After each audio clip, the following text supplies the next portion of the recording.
Manolo Núñez de Agrón, eso promete. Y claro, será el homenaje a nuestro querido y querendón Ubico Sánchez, como la mayoría de nosotros le llamamos. Así es que mañana los esperamos. La feria del libro, que se está llevando a cabo simultáneamente, se extiende el domingo todo el día y será el homenaje desde la mañana hasta las 5 de la tarde a la escritora Ana Lidia Vega.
Hablando, ¿verdad?, donde lo dejamos el tema con los jóvenes, de una alianza que hizo el Bellas Artes de Caguas con la empresa Microsoft y que ofrecieron unos talleres ayer en la Escuela de la República de Costa Rica aquí en Caguas y hoy 2 talleres en Cimatec. Y me encantó el título es Detectives de la Palabra, que es autoría. Para que los muchachos, ¿verdad?, promover en ellos el pensamiento crítico, la ética en la creación y la valoración de la diversidad cultural en la escritura, pero todo eso fue a través del proceso de la autoría en los tiempos de la inteligencia artificial. Así es que este congreso ha salido de las paredes de Bellas Artes, lo ha hecho siempre. También la Escuela de Escritores ha dado unos talleres a estudiantes en la Universidad del Sagrado Corazón.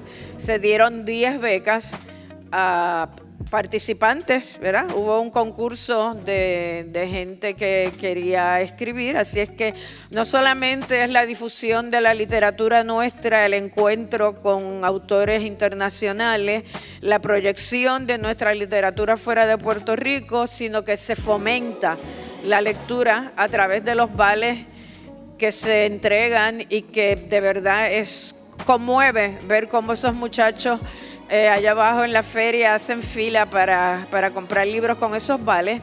Esos vales en parte han sido, ¿verdad?, posibles gracias al esfuerzo de 2 destacadas miembros de la Junta de Directores de la corporación, Linda Hernández y Zoila Levy.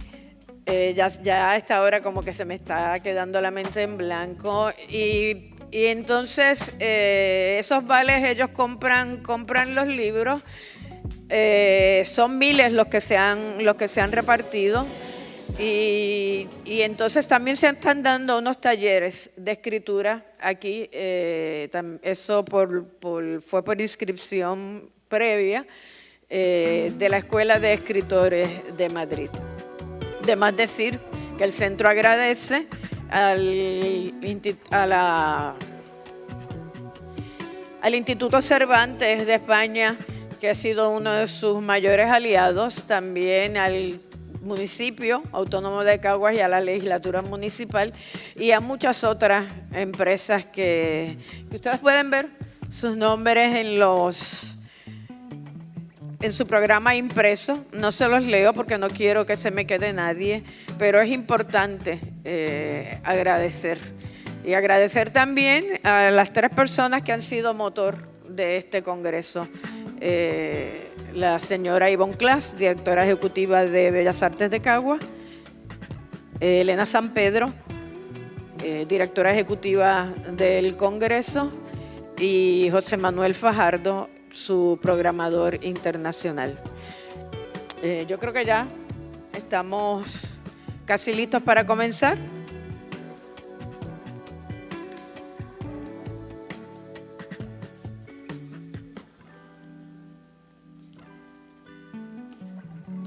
A todos nuevamente, gracias por estar aquí.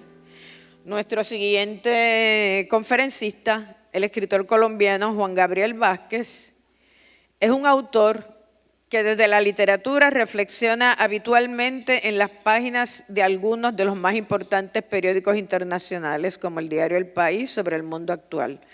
Una reflexión que explora la línea de fricción entre realidad y creación literaria. Y el título que ha escogido para su conferencia es prueba de esa preocupación. El español en los tiempos de la cólera, la literatura como resistencia. Es autor de novelas como Historia secreta de Costaguana, El ruido de las cosas al caer, La forma de las ruinas, Los nombres de Felisa o Esto ha sucedido. Cuentista, ensayista y poeta, ha recibido numerosos premios internacionales como el Premio Alfaguara, el Mario Vargas Llosa de novela, el Premio Roger Caillois o el premio de la Real Academia Española de la Lengua. Creo que lo debo tener por aquí cerca, con ustedes, como aparezca como mago. Juan Gabriel Vázquez, un gran aplauso para Juan Gabriel, bienvenido. A ti. Muchas gracias. Gracias a todos, a todas por estar aquí. Para mí es un placer estar una vez más en Puerto Rico. Me habría gustado no tener un computador entre ustedes y yo, pero no tuve tiempo de imprimir estas palabras que voy a compartir con ustedes. Me gusta estar aquí, me gusta estar en San Juan, en Puerto Rico, en esta ciudad, en Caguas, en esta isla que por razones inusuales ha ocupado recientemente el centro de nuestras conversaciones sobre el momento presente de la lengua española.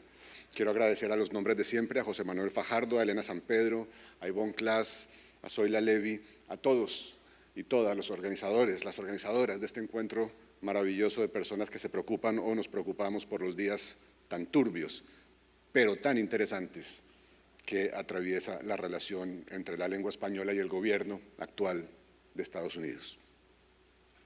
Puerto Rico está en el centro de la conversación desde hace unas semanas, cuando en el intermedio de un partido de fútbol americano, un cantante cuya música yo no conocía, nunca había escuchado, convirtió esos minutos rutinarios de descanso, de interrupción, meditadamente diseñados para la inanidad y el consumismo, en una asombrosa declaración de rebeldía y, si me apuran, de coraje cívico. Para hacer lo que hizo Benito Antonio Martínez Ocasio, un nombre que yo hace 15 días no hubiera sabido pronunciar, en esos pocos minutos, para lo que hizo él en esos pocos minutos, se necesita una convicción y un valor que no se encuentran con facilidad en nuestros días, porque requieren enfrentarse a fuerzas muy poderosas que cuentan con altavoces muy poderosos. En estos tiempos extraños, una de las medidas del valor de las cosas es cuánto irritan a Donald Trump. Así la posición de España sobre la guerra contra Irán, así las declaraciones de sentido común del Papa León XIV, así los programas de sátira política del comediante Stephen Colbert o del comediante Jimmy Kimmel o del que ustedes quieran. La regla no es absoluta, pero si la aceptamos, aunque sea con beneficio de inventario, habrá que convenir que Bad Bunny nos dejó uno de los momentos determinantes de este tiempo confundido que nos ha tocado vivir. Con su puesta en escena de cierta idiosincrasia latinoamericana, con su uso desacomplejado de un español impuro, callejero, heterodoxo y sobre todo, con su recorrido ritmado o rimado, país por país, por esta América nuestra, Bad Bunny convirtió el intermedio de ese partido en una cifra del momento político que vivimos, en una defensa de la multiculturalidad en tiempos de esencialismos y de la inmigración en tiempos de xenofobia. Y además, en un memorando de los poderes del arte y de sus compañeros de siempre, la ironía, la desfachatez, para decir una cantidad de cosas que de otra forma no se pueden decir. Y entonces vino la reacción del presidente. No se le entiende una palabra, dijo Trump. Es una cachetada a Estados Unidos. Quería decir el presidente, como después nos aclararon sus seguidores, que Bad Bunny había ofendido a algo o a alguien al cantar todo el tiempo en español, en su español idiosincrásico y boricua y reggaetonero, y sobre todo al hacer esa vindicación de la identidad latinoamericana. Alguien me mostró por esos días el comentario que hizo un seguidor MAGA en términos que son demasiado buenos para ser verdad. Si la Biblia se escribió en inglés, dijo, no hay razón para que el Super Bowl no lo fuera también. No sé si alguien le haya explicado a tiempo que el rey Jacobo I no es en realidad el autor del Génesis, pero no importa. Hoy quiero partir de ese momento de rebeldía de Bad Bunny para hablar del lugar de esta lengua nuestra, pues en las reacciones que provocó me pareció ver una metáfora de lo que está ocurriendo en Estados Unidos, ese país fundado sobre la inmigración que ahora se ha dedicado a la invención del inmigrante como enemigo, el inmigrante como bárbaro.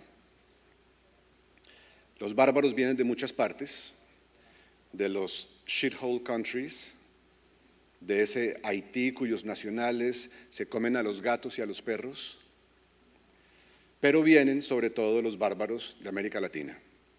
Y los lectores de poesía no podemos no recordar el poema de Constantin Cavafy, Esperando a los bárbaros, que termina con el anuncio de un día en el que tal vez los bárbaros ya no existan, y dice el poema, ¿y qué nos va a pasar cuando no existan los bárbaros? Esa gente siempre fue una solución. Los inmigrantes son una solución en los Estados Unidos de Trump. Permiten mantener viva la amenaza del otro, el otro que ya está aquí. Permiten mantener viva la paranoia del gran reemplazo. Permiten que el movimiento MAGA se preocupe por la amenaza que representa la lengua española, la lengua de los bárbaros, la lengua que invade los lugares como el intermedio de un Super Bowl, tradicionalmente reservados a la lengua predominante. Es decir, hay un mundo donde el español introduce un elemento ajeno, foráneo, distorsionador, heterogéneo y contaminante. Hace alrededor de un año la página web de la Casa Blanca, como ustedes saben, borró su contenido en español y fue imposible no ver esa decisión como toda una declaración de intenciones. Queremos una sola lengua y una sola cultura, venía a decir el gobierno. Queremos construir un muro cultural que acompañe al nunca construido muro real de la frontera mexicana, que es para una parte del imaginario trompista el lugar donde comienza el español. Solo una lengua, la lengua del poder político, debe existir. Eso es lo que vienen a decir. Y yo lo entiendo bien, porque la presencia de otras lenguas da poder político a quienes las usan y se lo disputan, por lo tanto, al poder central, y eso es intolerable. Por eso el gobierno de Trump intenta todos los días marginar o silenciar de diversas maneras, algunas más sutiles que otras, el español. Es la misma razón, por supuesto, por la cual la dictadura franquista prohibió en su momento el uso del vasco y del catalán. Y es la misma razón por la cual la España de los reyes católicos hace muchos siglos prohibió el uso del árabe. Y aquí pasa otra cosa, porque siempre me ha interesado, me ha fascinado, más que interesarme, este hecho que no tiene nada de gratuito ni de casual. El hecho de que la tradición entera de la novela de mi lengua, la tradición novelística en la que escribo, comienza con un libro, Don Quijote, que se presenta como una traducción del árabe. El árabe que era la lengua impura, la lengua del invasor, la lengua del enemigo. Lo era todavía en la memoria de Cervantes, cuando Cervantes comenzó a escribir la historia de Alonso Quijano, más o menos hacia 1592, dice Francisco Rico, que algo sabe de estas cosas. Era la lengua del invasor. Cuando Cervantes empezó a escribir Don Quijote, lo había sido por la época de la batalla de Lepanto, y lo fue después, durante los 5 años de cautiverio de Cervantes en Argel. Aún así, es la lengua que Cervantes le asignó al creador de su fábula. Supongo que todos ustedes saben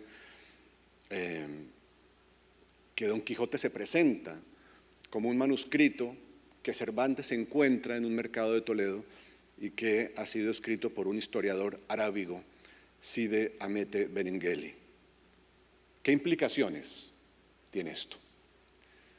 Nos enteramos muy pronto en el capítulo 9 de que estamos leyendo una traducción, ese capítulo 9 que ha provocado ríos de tinta, porque es maravilloso, y que incluso provocó, me parece a mí, una de las creaciones más bellas de nuestra lengua en el siglo XX, que es Pierre Menard, autor del Quijote, el cuento de Borges que lleva ya 80 años, más o menos, enseñándonos el arte de leer literatura. Pero eso es, como digo, muy al comienzo de la novela. Capítulo 9 es cuando nos enteramos, cuando descubrimos que hemos estado leyendo una traducción de la historia que cuenta un árabe. Pero muy al final del segundo volumen de Don Quijote, don Alonso Quijano, vestido de civil, entra en una imprenta de Barcelona, cuando los impresores están componiendo una traducción del toscano. Y ahí está el traductor, está presente, y Don Quijote llega y comienza a elogiar su conocimiento de la lengua de origen, a elogiar al traductor. Pero es un elogio irónico, lo felicita por saber cómo se dice arriba y cómo se dice abajo, y cómo se dice piñata. Y después del elogio de este hombre anónimo, a quien la novela llama autor, Don Quijote se permite ponerle un reparo a las traducciones. Dice: me parece que el traducir de una lengua en otra, como no sea de las reinas de las lenguas, la griega y la latina, es como quien mira los tapices flamencos por el revés, que, aunque se ven las figuras, son llenas de hilos que las escurecen y no se ven con la lisura y tez de la haz. Y el traducir de lenguas fáciles ni arguye ingenio ni elocución, como no le arguye el que traslada ni el que copia un papel de otro papel. Eso dice Don Quijote.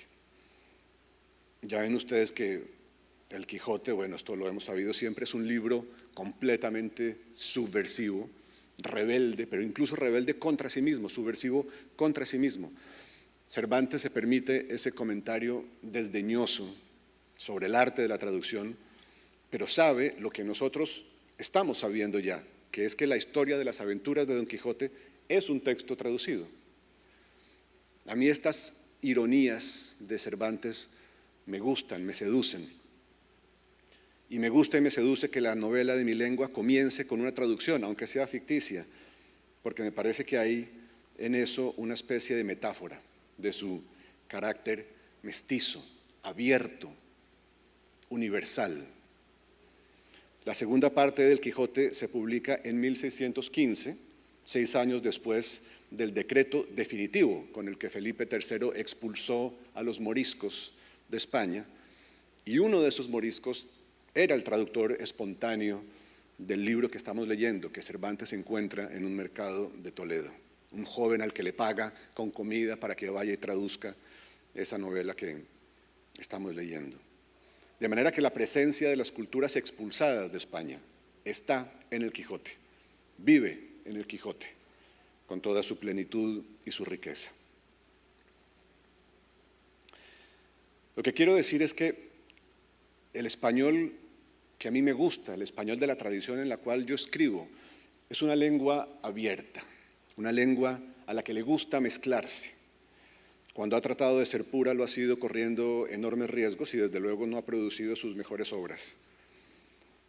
La tradición a la que quiero pertenecer como novelista, a la cual pertenecemos los novelistas que estamos aquí, escritores, claro, pero también a los lectores de novelas, la tradición a la que pertenecemos es inconcebible sin esos mestizajes.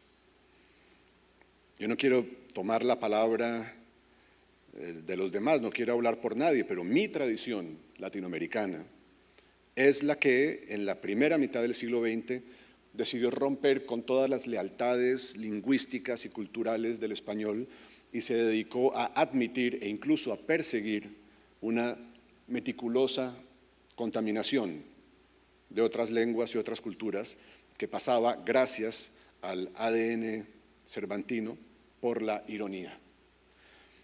Pienso en Borges, que en más de un sentido es el lugar de donde venimos todos, cuando dijo, en parte porque era verdad y en parte un poco por escandalizar, que había crecido él en una familia de lectores anglófilos y su primera lectura del Quijote había sido en inglés, y que luego, cuando leyó el original español, pensó que era una traducción mal hecha.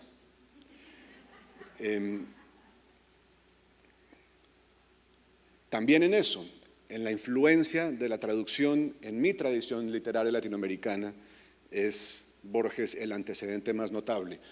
Yo sé, por ejemplo, que cuando Gabriel García Márquez lee con 20 años el libro que le va a cambiar la vida, La Metamorfosis de Kafka, lo hace en una traducción de Borges, una traducción firmada por Borges.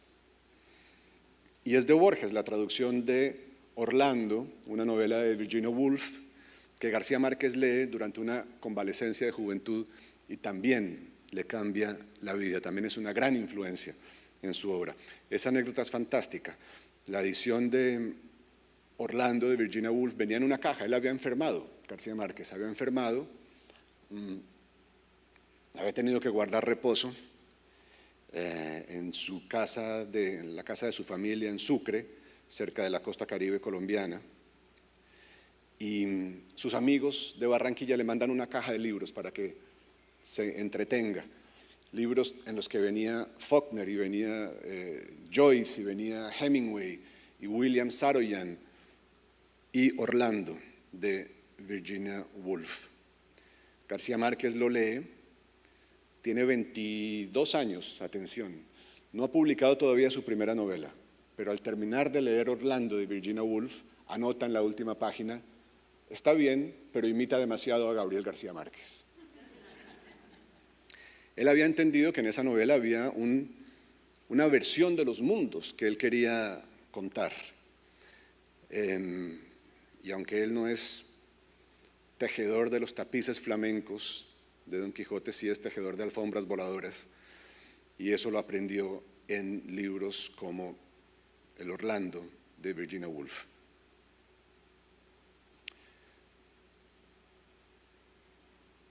El oficio de la traducción es inseparable de nuestra literatura de lengua española, que es lo que se celebra aquí en Puerto Rico. Yo siempre he pensado como primera medida que la traducción es la mejor escuela de escritura. Y eso por una razón muy simple: se aprende a escribir leyendo, y no hay mejor lector que un traductor. En cierta ocasión, Javier Marías, un escritor que admiré y admiro enormemente, me dijo que él trabajaba en sus novelas como un traductor. El primer borrador de una página era como el original de otra lengua y su tarea era volverlo a escribir, como si lo estuviera vertiendo a la suya propia. Leer su traducción del Tristram Shandy, la novela maravillosa de Laurence Sterne, es asistir a la creación de un estilo. Allí, en esa labor heroica que Marías terminó con poco más de 20 años, son visibles los recursos que hizo suyos con el tiempo y que le permitieron encontrar la voz que cuenta Corazón tan blanco, por ejemplo, o Mañana en la batalla piensa en mí, y desde luego Tu rostro mañana, su meganovela de 1000 páginas, que es una de las obras maestras de este siglo XXI. Este es el espinoso asunto del aprendizaje literario, el complejo e inmejorable aprendizaje que permite la traducción. Aquí mismo, en esta isla donde estamos, algún antecesor de Mayra Santos Febres en la Universidad de Puerto Rico tuvo hace mucho tiempo la idea de encargarle a Julio Cortázar la traducción de los cuentos completos de Edgar Allan Poe, cuyo imaginario sobrenatural está presente en los cuentos de Cortázar, en los mejores cuentos de Cortázar, en cada página de Bestiario o de Las armas secretas, y cuya poética del cuento corto acabó devorada, controvertida, digerida y ampliada en los ensayos de Cortázar, que nos enseñaron a muchos de qué se habla en América Latina cuando se habla de literatura fantástica. Y hoy quiero recordar, si ustedes me lo permiten, al gran Efraín Cristal, crítico peruano que murió hace poco y que escribió un ensayo tamaño libro extraordinario sobre la labor de traductor de Borges. Y en ese libro de Cristal está la confirmación de esa relación intensa que existió entre la traducción y el trabajo creativo de Borges. Ahí vemos las versiones de Hojas de hierba, Leaves of Grass, de Walt Whitman, que tuvieron una influencia enorme en los primeros poemas de Borges, pero no solo en sus poemas, sino también en su relación con Argentina, que pasó en su juventud por una especie de nacionalismo de corte whitmaniano, ejemplo maravilloso de que la traducción no solo ensancha nuestra lengua, sino que también es una educación sentimental y política. Borges creía que una traducción no tiene por qué ser inferior al original. Esto que parece una mera opinión literaria, en realidad esconde un manifiesto sutil, o es por lo menos su símbolo, porque detrás de esa declaración de que en una traducción la traducción no tiene por qué ser inferior al original, ahí percibo yo las mismas preocupaciones que llevaron a Borges a escribir un ensayo que para mí es una especie de pequeña Biblia, que se llama El escritor argentino y la tradición. Es un ensayo en el que Borges reivindica para el escritor de nuestra tradición y de nuestra lengua el derecho de apropiarnos de todas las lenguas y de todas las tradiciones y de todos los imaginarios en nuestra exploración o nuestra reinvención del mundo a través de la literatura. Allí se pregunta a Borges, ¿cuál es la tradición argentina? Y se responde, creo que nuestra tradición es toda la cultura occidental. Y creo también que tenemos derecho a esta tradición, continúa Borges, mayor que el que pueden tener los habitantes de una u otra nación occidental. Está pensando, creo yo, en el carácter mestizo de la nación argentina. Un país de inmigrantes, como Estados Unidos, un país cuyos habitantes son voluntariosamente argentinos, no a pesar, sino por el hecho mismo de tener apellidos ingleses, alemanes, italianos, portugueses, españoles, rusos, polacos, por llamarse Piñeiro, Schweblin, Enríquez, Pron, Pauls, Fresan, Morsinski. Todos son típicamente argentinos. Pero lo que era válido para Borges en los años 30 es válido hoy también para todos nuestros países de lengua española. Y lo que para Borges era solo literario, para mí es también político. También nuestras sociedades han heredado la libertad de mezclar, el recelo de la pureza, el sagrado derecho a la contaminación. Y eso es lo que quisiera defender ante ustedes hoy. Por supuesto que la contaminación aterra a los fanáticos de la pureza. Por supuesto que la búsqueda demasiado intensa de la supremacía en una lengua, tarde o temprano acaba por buscar la supremacía de una raza. Los que recelan de las lenguas que no son la suya, los que les tienen miedo a las culturas que vienen detrás de esas lenguas, pueden censurar, pueden perseguir, pueden deportar, pero la suya es una guerra perdida. El lenguaje de los bárbaros siempre termina por entrar, por atravesar las murallas y desconocer las fronteras, porque hay pocas fuerzas en la experiencia humana como la necesidad de contar una historia. Y por eso nos sirve recordar que la contaminación viaja en muchos sentidos, que Faulkner se jactaba de leer El Quijote todos los años, pero también que el Macondo de García Márquez no se entiende sin el Yoknapatawpha de Faulkner. Y tampoco se entiende Beloved, la novela de Toni Morrison, sin 100 años de soledad, ni la obra de varias escritoras latinoamericanas que tengo en mente sin las novelas de Toni Morrison. Las lenguas de los narradores se buscan y se alimentan, porque cuando decimos que no hay pueblo sin historia, que no hay pueblo sin memoria, en realidad estamos diciendo que no hay pueblo sin relatos. Déjenme que cite un párrafo largo de mi admirado Alberto Mangel, que dice: el lenguaje les presta su voz a los narradores que quieren contarnos quiénes somos.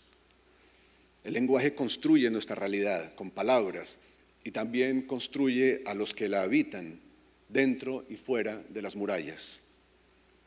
El lenguaje ofrece historias que mienten e historias que dicen la verdad. El lenguaje cambia con nosotros, se fortalece o se debilita con nosotros, sobrevive o muere con nosotros. Las maquinarias económicas que hemos construido necesitan que el lenguaje apele a los consumidores, pero solo en un nivel dogmático y práctico, evitando deliberadamente la constante interrogación que lleva a cabo la literatura. La infinita secuencia de significados de Gilgamesh o del Quijote abre reinos de significado sobre incontables asuntos: la identidad personal, la relación con el poder, los deberes y las responsabilidades sociales, el equilibrio de la acción, todos los cuales pueden implicar, en un momento dado, un cuestionamiento del poder y un llamado a la resolución de las injusticias. Yo creo que eso fue exactamente lo que hizo Benito Antonio Martínez Ocasio. No solo una puesta en escena de una identidad que es la de América Latina, sino un cuestionamiento del poder y un llamado a la resolución de las injusticias. Y lo hizo en su lengua y con su música. Y es imposible decir hoy cuántas murallas echó abajo con esos minutos de actuación en medio de un partido. Pero aquí les confieso que durante el intermedio de aquel Super Bowl no dejé ni por un instante, mientras oía a Bad Bunny, muchas veces sin entender lo que decía, no dejé ni por un instante de pensar en La guaracha del Macho Camacho, una novela que se escribió tanto para ser leída como para ser escuchada, cantada, con nuestra voz interior, escuchada por nuestro oído interior. Una novela que es música y nos enseña a oír distinto, a oír mejor. ¿A oír a quién? A oír al otro que habla nuestra lengua.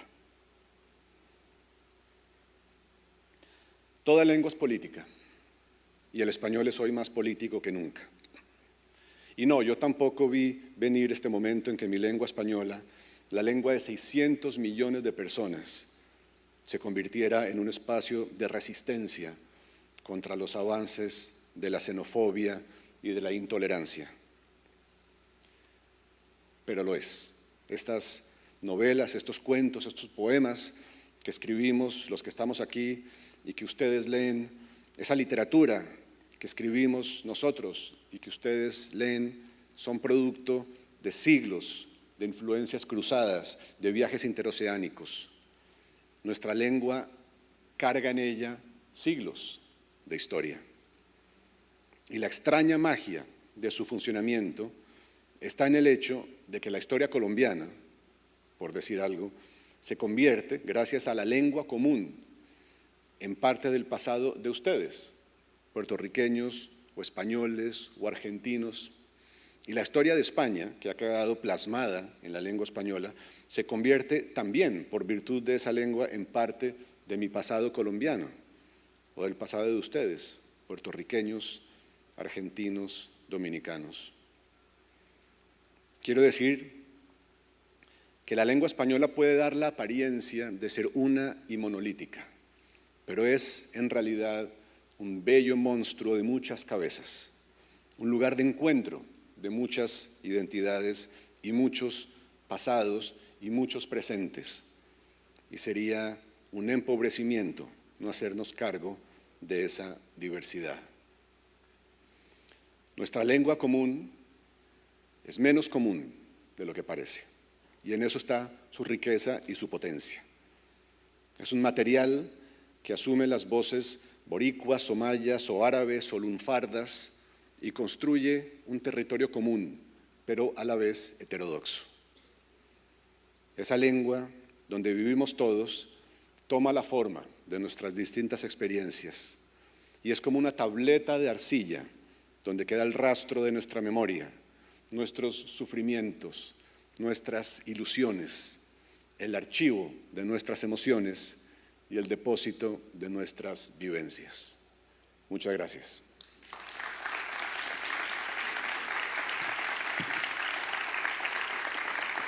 Muy puntual, ¿viste? Excelente, llegaste a las 40 casi. Gracias, Juan Gabriel, por esa claridad y esa memoria colectiva de resistencia a través de las palabras, y sobre todo gracias por honrarnos en nuestra propia casa al hablar de nuestro hijo Benito. Bueno, se abre el periodo de preguntas y respuestas. El micrófono está en el centro.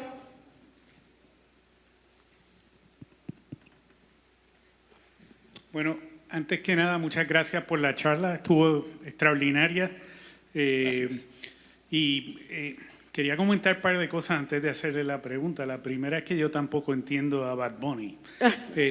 Mis hijas, tengo 3, pues siempre lo están escuchando y la verdad que aún después de 10 años admito que no entiendo nada. Lo segundo que le quería mencionar es que abajo, la editorial de la UPR, está a la venta la traducción de Julio Cortázar. Solamente por $20 al 50% de descuento. Y lo más interesante de todo es que, aunque conocía que se había escrito, no había tenido la oportunidad de hablar con la gente de la editorial, y es una experiencia extraordinaria. Ella dice que Cortázar la escribió no por el amor al arte, sino porque no tenía un centavo y necesitaba el dinero que le ofrecieron ahí. Entonces, de más está decir que la voy a ir a comprar en un rato porque tiene que ser algo espectacular. Entonces, la pregunta que le quiero hacer es, me encantó la idea del poder de la traducción y del hecho de que puede ser mejor que el texto original. Entonces, le quisiera pedir una recomendación, como hace en sus muchos videos, de qué texto recomienda, qué traducción nos podría recomendar usted para leer en español de algún escritor que no necesariamente tiene que ser de inglés. Por favor, se lo voy a agradecer. Muchas gracias. Pues hay muchas. Los escritores latinoamericanos han practicado la traducción con frecuencia y algunos de ellos forman parte de nuestra educación, aunque tal vez no lo sepamos. Cortázar también tradujo. Efectivamente, para él era una manera de ganarse la vida, también tradujo Robinson Crusoe, que es una novela importantísima. Si para nosotros en lengua española El Quijote es la primera novela moderna, el lugar donde comienza todo, para los lectores de lengua inglesa es Robinson Crusoe, una novela de 1721, con lo cual muy posterior al Quijote, pero para ellos es allí donde comienza todo, y Cortázar la tradujo. Esa traducción es muy interesante entre muchas razones. Una de ellas, la voy a decir para que ustedes no compren la traducción de Cortázar, es que por razones que yo no conozco, pero que un amigo mío, más que un amigo, un hermano que ya lleva varios años muerto para mi gran pesar, Enrique de Eris, descubrió, Cortázar tuvo que sacar, o sacó su editor, muchos pasajes de Robinson Crusoe, los pasajes más filosóficos, más reflexivos, tal vez porque los editores en esa época querían una novela de aventuras solamente, y Robinson Crusoe es mucho más que eso, es una novela de reflexión, intensa reflexión moral de ese personaje sobre muchas cosas, y eso no está en la traducción de Cortázar, no sé por qué. Pero la buena noticia es que hay el mismo que descubrió esto, Enrique de Eris, novelista español, editor también, fue también traductor, y la traducción que hay hoy es la que hizo él, hizo una traducción maravillosa de Robinson Crusoe, Enrique de Eris. Julio Cortázar tradujo Memorias de Adriano, una de mis novelas favoritas, de Marguerite Yourcenar, del francés.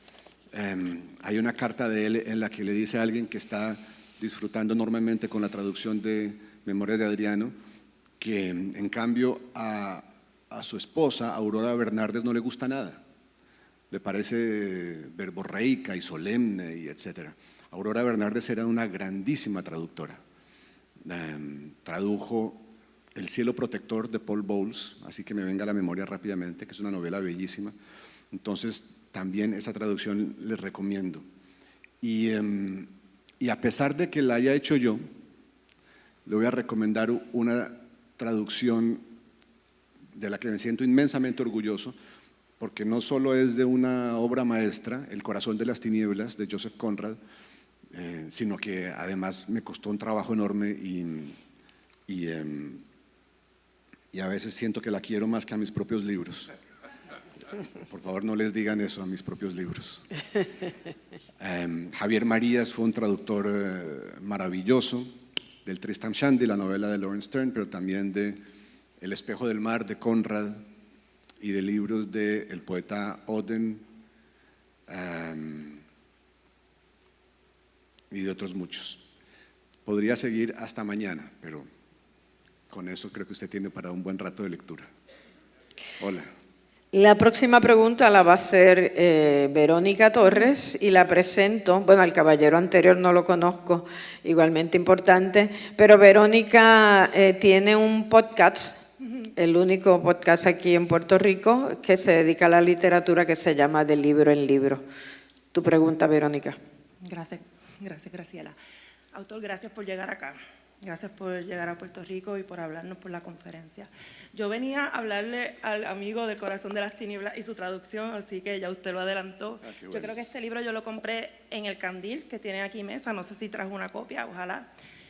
Y me llamó la atención de que en la conferencia no hiciera referencia precisamente a que usted también hace ese trabajo de traducción. Más que nada soy lectora y creo que es bien importante cuando leo o cuando he leído sus libros, cuando leí Volver la vista atrás, que fue el primero, luego El ruido de las cosas al caer, incluso el último que leí, que fue Los nombres de Felisa, la cuestión de la memoria, ¿verdad? Rescatarla, validarla desde el sentimiento, desde la historia, desde la ficción. Esa mezcla es tan importante para un país como Puerto Rico, en donde se nos niega, ¿verdad?, nuestra memoria. Y se nos niega esa oportunidad, ¿verdad?, de decir, nosotros estamos acá, todo el tiempo estamos luchando. La persona puertorriqueña está luchando, ¿verdad?, por su espacio en el mundo. Y de todos los libros, usted tradujo El corazón de las tinieblas, que es una lectura formativa. para todo el mundo, pero obviamente yo la leí cuando tenía 16, 17 años, recién entrada a la universidad, y la leí traducida al español, pero usted hizo una traducción y quería un poco que compartiera, ya adelanto un poco, que compartiera con nosotras y con nosotros por qué El corazón de las tinieblas. Obviamente parto de la premisa de que usted también lo ve como un acto de resistencia, pero si pudiera por favor compartir un poco cómo llegó hasta ahí. Gracias. Sí, muchas gracias. Es muy peligroso pedirme que hable de Conrad porque puedo no terminar nunca. Es uno de los autores más importantes para mí que han formado mi idea de lo que es la literatura, de lo que hacen las novelas, pero al corazón de las tinieblas le tengo un cariño especial. Ustedes yo creo que conocen la historia del corazón de las tinieblas. Si no han leído la novela, tal vez hayan visto la película de Francis Ford Coppola, Apocalipsis Now, que es una reinvención o reformulación del corazón de las tinieblas, de la trama esencial del corazón de las tinieblas adaptada a la guerra de Vietnam. Y lo que cuenta esa película y lo que cuenta la novela es la aventura de un marinero que tiene que remontar un río, tiene que viajar río arriba para, en el fondo de la selva, de un lugar completamente desconocido, que en la novela queda en África, y aunque no se menciona, sabemos que es el Congo belga, y en la película es Vietnam. En el centro de ese lugar desconocido y remoto y recóndito, hay un hombre, un comerciante, un colonialista que ha enloquecido y se ha vuelto peligroso y hay que sacarlo, y entonces mandan a este hombre a que recupere a esa figura del colonialista enloquecido que se llama Kurtz y la traiga de nuevo a Europa. Nada acaba saliendo como debería, desde luego, pero lo que la novela acaba constituyendo, que es para mí muy fascinante, es una especie de metáfora de lo que hacen las novelas, para mí. Siempre la he leído aparte como una gran aventura, como una gran obra literaria, como una gran reflexión sobre el colonialismo, como una gran reflexión sobre el mal, sobre nuestro contacto con el mal. Siempre la he leído además como una metáfora de lo que hacen las novelas, que es ir a lugares oscuros, ir a lugares que no han sido explorados, ir a lugares que no han sido cartografiados y volver para contarnos lo que pasa allí. Eso es lo que hacen las novelas que a mí me han formado. Eso es lo que hace Virginia Woolf y el Ulises de Joyce y 100 años de soledad y Conversación en la catedral y Memorias de Adriano. Es ir a lugares que nunca nos han sido contados como los cuentan esas novelas, que nunca han sido explorados como los exploran esas novelas, y volver para contarnos lo que hay en ellos. Y es por eso, por lo que esa novela es tan importante para mí, de manera que cuando hace unos años un editor amigo que tenía una colección bellísima en Barcelona, Pere Sureda se llama, cuando me encargó esa traducción, la hice también como una forma de pagar una deuda con un libro que me había formado, que en más de un sentido me había rescatado. La lectura de esa novela en un momento difícil de mi vida me ayudó mucho. Y después se volvió a reeditar esa novela en mi editorial, en Alfaguara, en España, y han salido otras ediciones como esa que usted tiene en la mano. De manera que es un libro para mí muy importante y me alegra muchísimo compartirlo con ustedes, con los lectores de Puerto Rico. Gracias. ¿Alguna otra pregunta? ¿Comentario? ¿Queja? ¿Petición? Todo quedó clarísimo, parece. Ahí hay una pregunta o algo.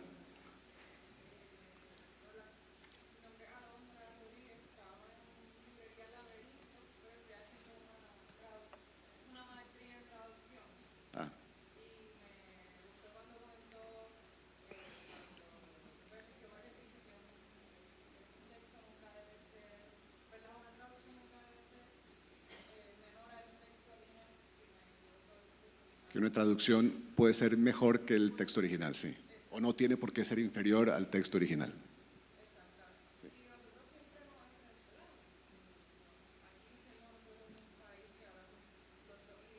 Sí.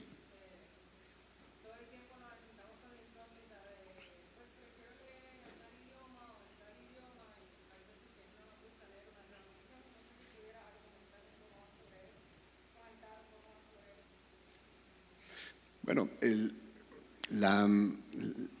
la vida, por un lado, la vida en más de una lengua, la vida en más de una cultura es siempre algo positivo, siempre algo provechoso. Yo creo que esa es una riqueza de lugares como Puerto Rico, ¿no? Que viven viven dentro de una lengua que bebe de varios lugares, y eso necesariamente enriquece la manera de entender el mundo. Una lengua es una manera de estar en el mundo. Y yo creo que la posibilidad de leer una lengua una obra literaria en la lengua en la que fue escrita siempre es un provecho. Esto no desdice del oficio de traducción, más bien nos recuerda lo importante que es la traducción. La traducción es una de las creadoras, es uno de los oficios que crean civilización, que crean humanidad, que nos inventan como seres humanos. Yo puedo decir, siempre lo he dicho, que me sorprende muchísimo. Hay una cosa muy misteriosa en la traducción, que es el hecho de que nosotros podamos decir, bueno, estoy leyendo Tolstoy, como decía Claudia Piñero esta mañana, citaba a Dostoyevsky, Crimen y Castigo, pero ninguna de las palabras que leyó ella la escogió Dostoyevsky.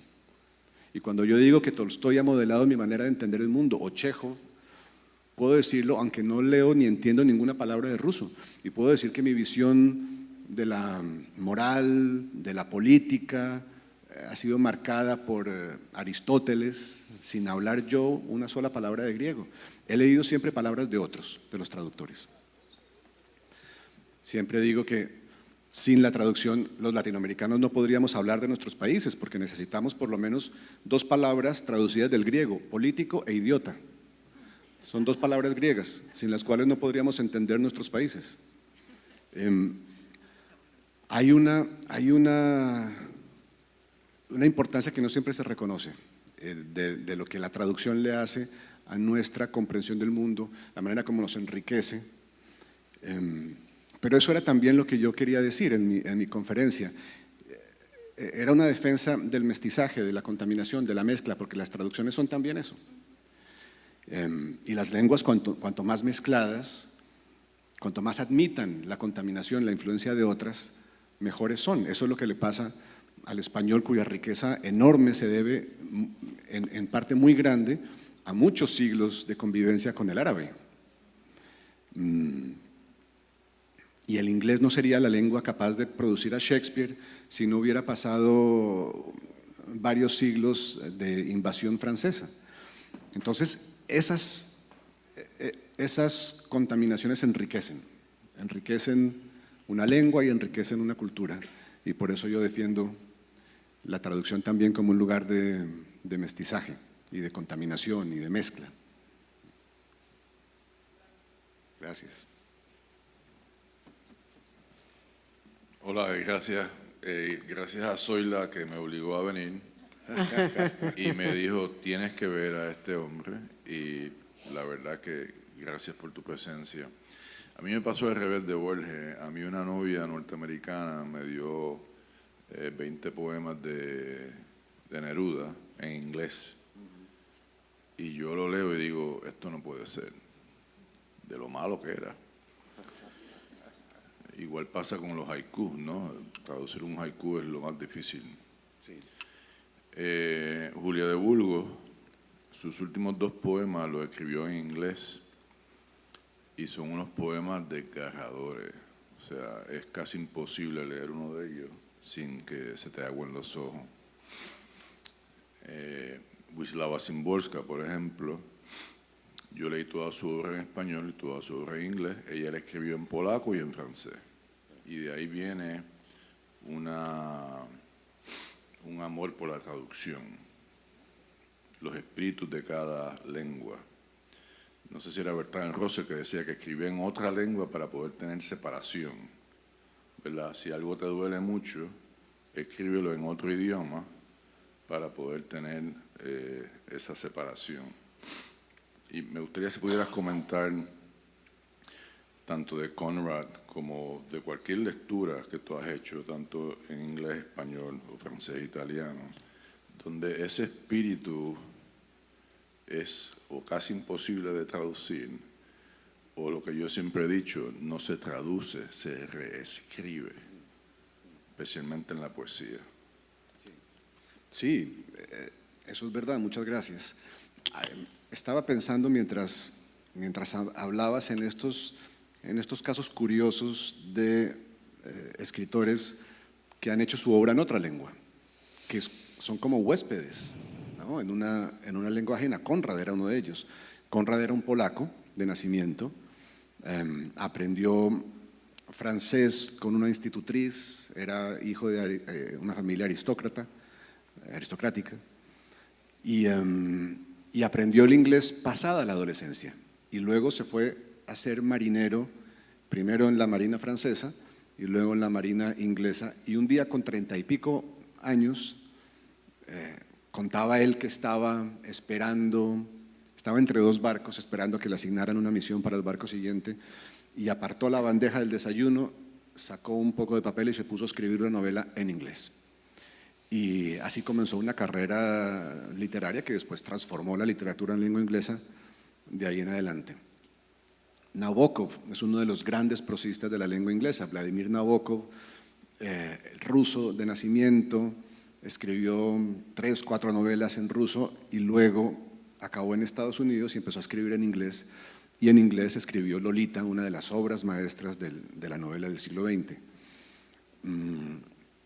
Samuel Beckett hizo el recorrido contrario, nació en Irlanda, empezó a escribir en inglés, pero a partir de cierto momento, ya viviendo en París, empezó a escribir en París, y en París escribió esa cosa tan rara y tan maravillosa que es Esperando a Godot. Entonces, estos, también Kundera que empezó a escribir en checo, acabó escribiendo en francés.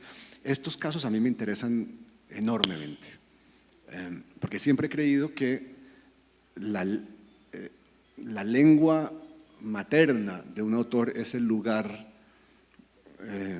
que mejor se conoce, el lugar donde están los demonios, donde están los misterios, toda esa cantidad de cosas que entendemos sin saber que están ahí por el hecho de haber nacido en una lengua, y que empezar a escribir en otra de alguna manera debería ser como una amputación para un novelista. Y sin embargo hay grandes ejemplos de lo contrario. Entonces, esa vida que llevamos en una lengua, y si hablamos más de una lengua, tenemos la sensación de tener muchas vidas distintas. La gente que habla más de una lengua saben todos que tenemos personalidades distintas en cada una de las lenguas que hablamos. En algunas somos más graciosos, en otras somos más solemnes. Tenemos mejor sentido del humor en una lengua que en otra, o nuestros chistes hacen reír más a la gente, uno nunca sabe. Pero una lengua es una identidad, es una manera de estar en el mundo, y cuando se tiene más de una, se tienen más de una identidad, más de una ventana sobre el mundo. A este propósito, otra novelista polaca, hoy estamos llenos de polacos, Olga Tokarczuk, que les recomiendo leer, decía en un libro algo que a mí me parece al mismo tiempo muy fácil de entender y también muy difícil. Decía que cuando uno solo habla inglés, no puede esconderse, porque en cualquier parte del mundo donde hable, hay alguien alrededor que le puede entender lo que está diciendo. Mientras que si hablamos otra lengua además del inglés, polaco o español, podemos con mucha facilidad ser invisibles en otros lugares si hablamos esa lengua. Nos podemos esconder. Esa vida en varias lenguas siempre es tremendamente enriquecedora. Y con todo esto yo iba para un lugar muy, muy interesante y ya se me olvidó, pero era interesante, le prometo. Pero bueno, hay un comentario a su pregunta, a su comentario. Gracias. ¿Alguna otra pregunta? Estamos grabando, si pudiera acercarse al micrófono.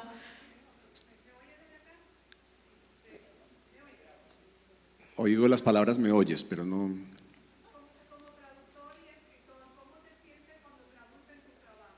¿Escuchaste? Gracias. Sí, sí, gracias. Pues, pues yo trabajo muy de cerca con mis traductores en las lenguas en las que tengo algo que decir, que son inglés y francés. Y la sensación cuando leo esas traducciones es como una sesión de psicoanálisis. Es como si me conocieran mejor que yo me conozco a mí mismo, mis traductores. Mi traductora al inglés y mi traductora al francés han estado conmigo casi desde el principio, mi traductora al inglés desde el principio, y a lo largo de 25 años, que otra persona interprete las palabras de uno es lo más cercano que hay a una sesión de psicoanálisis. Es un proceso fascinante en el que yo trato de ayudar cuando puedo, porque cuando yo he traducido, por ejemplo, a Conrad, por ejemplo, a Víctor Hugo, me habría gustado poder escribirles y decirles, ¿qué quiso usted decir con esto? Entonces, cuando me lo preguntan a mí, que ocurre con frecuencia, pues trato de ayudar. En las lenguas que conozco, la colaboración va más allá. Pero claro, hay muchas lenguas sobre las cuales no tengo absolutamente nada que decir. Me llega un ejemplar de un libro mío en hebreo o en lituano y yo solo puedo cruzar los dedos y rezar porque eso que esté ahí sea en realidad mi libro.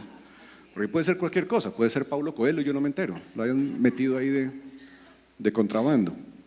Hay un grado de confianza, desde luego, de confianza a ciegas que se debe tener en el traductor. Pero como amo a los traductores, creo que ningún traductor está ahí por codicia ni por fama, mucho menos, sino por verdadero amor al lenguaje y a la literatura, pues entonces esa confianza se produce más fácilmente. Es un proceso muy, muy interesante al que le debo mucho, ¿no? Muchos lectores en muchas partes del mundo, cosa que agradezco enormemente. Así que, gracias. Bueno, a menos que haya otra pregunta, estamos ya cerrando, claro. El micrófono está cerca. Es que estamos grabando y sería bueno que quienes están oyéndonos fuera de este espacio puedan participar. Tengo que decirle que me fascinan sus columnas del País.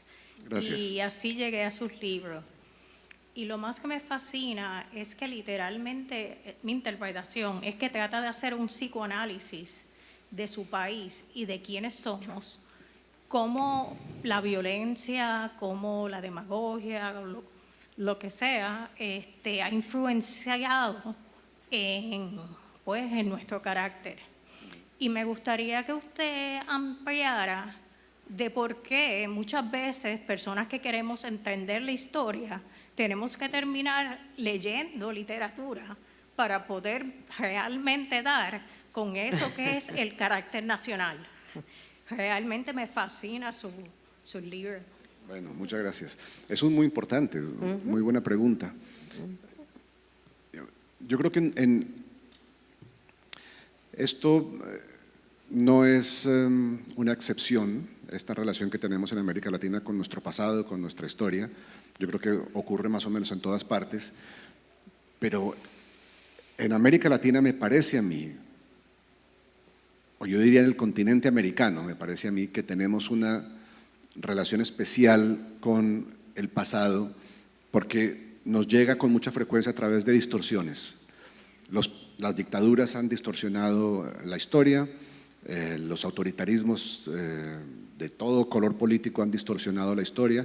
El poder político en América Latina ha sido siempre un intento por imponer una versión del pasado a la sociedad.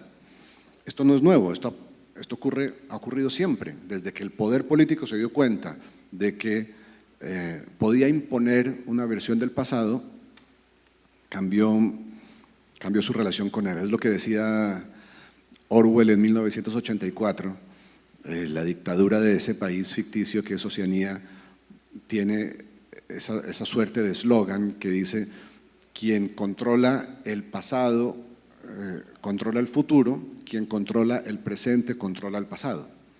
Esto quiere decir que quien es capaz de imponerle a la sociedad su versión de la historia es capaz de llevar a la sociedad en la dirección que quiera. Y el poder político es eso, es la capacidad de imponerle a la historia, a la sociedad, una versión de la historia. Y en América Latina, la literatura ha sido con mucha frecuencia ese lugar donde levantamos la mano y le decimos a ese poder que está imponiendo una versión del pasado: usted miente, o usted está olvidando esto, o las cosas no ocurrieron así. La literatura latinoamericana ha sido siempre un espacio, o casi siempre, o con mucha frecuencia, un espacio de disidencia, ¿no? Un espacio de rebeldía, donde nos rebelamos contra la imposición de una versión de nuestro pasado o de nuestro presente. En 100 años de soledad es famoso el episodio de la masacre de las bananeras, no solo porque recuerda algo que en su momento las versiones oficiales distorsionaron o desconocieron, sino porque además se reflexiona sobre eso. No sé si ustedes recuerdan ese capítulo, pero José Arcadio II, que ha estado participando en la huelga de los trabajadores del banano y que luego es testigo de cómo el ejército mata a un grupo, a una cantidad imprecisa de trabajadores, luego se despierta sobre los muertos que van en un tren silencioso para que los desaparezcan en el mar, como el banano de rechazo, dice García Márquez. Y entonces él salta y escapa y va y se esconde en una casa de alguien y le pregunta si ha visto lo que ha pasado en la estación con los tiroteos y los muertos, etcétera, y la persona le dice: no, aquí no ha pasado nada. Aquí no ha pasado nada. Desde los tiempos de tu tío el coronel, aquí no ha pasado nada. Macondo es un pueblo feliz, le dice. Y eso es lo que se repite en los bandos del gobierno, etcétera, etcétera. Y hay 2 o 3 páginas en 100 años de soledad que son una reflexión sobre eso, sobre la manera como se construye la historia en nuestros países y la tensión que siempre hay entre las versiones interesadas o distorsionadas, que hoy llamamos posverdades y fake news y esto, y lo que hace la literatura, que es tratar de contar las verdades que lo que llamamos verdad no puede contar. Bueno. Sí, claro, no puedo decir que no. Estamos pasados de tiempo, pero proceda. Yo estoy libre hasta las 10. Bueno, saludos, Juan Gabriel. Le habla Juan López Bauzá, yo soy escritor. Hola, sí. Mira para allá, el que viene ahorita, si te debo decir que no. Yo quiero comentar algo que es particular de aquí de Puerto Rico. Nosotros, por supuesto, vivimos una situación política colonial en donde el otro lenguaje, el otro idioma, ha sido pues un vehículo de colonialismo para nosotros. Y en ese sentido, a principios del siglo XX, en las escuelas públicas se enseñaba inglés. Sí. Y el lenguaje, el español en Puerto Rico se ha convertido pues en un instrumento de resistencia. Eso fue lo que dije. Al colonialismo. Sí. Y ese proceso de integrarse las 2 lenguas y mestizarse las 2 lenguas, aquí en Puerto Rico ha sido distinto porque los escritores se han parado en la resistencia. Y ciertamente ha habido mezcla y han habido pues, las estructuras mismas del inglés se han metido en el español y nosotros hablamos un español que a veces imita las estructuras del inglés. Pero los escritores se han mantenido firmes en ese tema de escribir en español. Yo creo que hay algunos que ya están pues, entrando al inglés. Pero recuerdo que hace como 10 o más de 10 años que Rosario Ferrer, la escritora puertorriqueña, escribió en el New York Times una columna que se llamaba Puerto Rico USA, donde ella arguía que ya en Puerto Rico estábamos a un nivel de que ya la integración de los 2 idiomas era tan grande que ya estaban surgiendo por todas partes escritores que escribían sus obras originales en inglés. Y eso fue un artículo extremadamente criticado, ¿no? La amiga Ana Lidia Vega rápidamente tuvo un artículo que pues contradijo todo ese argumento. Y a mí me parece muy interesante y creo que es muy posible que una vez se resuelva el dilema colonial de Puerto Rico, el inglés entonces se convertirá en un lenguaje literario en Puerto Rico y no antes. Mientras el inglés siga siendo pues ese vehículo de coloniaje, aquí seguirá siendo el español un muro de resistencia contra eso. Eso es el comentario que quería hacer. Cuando yo le permití la pregunta, yo no había reconocido, porque de aquí no se ve bien, que es Juan, que es el próximo ponente. O sea que si nos atrasamos, el que se atrasa es él. Pues muy bien. Excelente participación, Muchísimas gracias. Juan. Muchísimas gracias. Sí.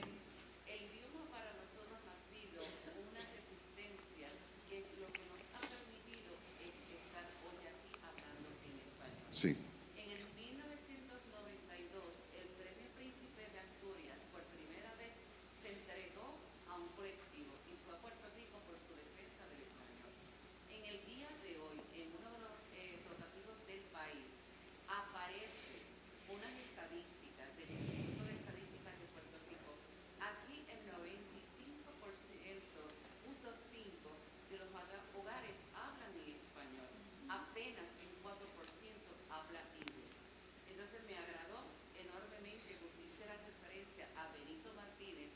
Estuve con José Luis Vega, que es el director de la Academia de la Lengua en Puerto Rico, ahora al mediodía, y precisamente la Academia hizo una proclama declarando a Benito Martínez como el mayor defensor del español.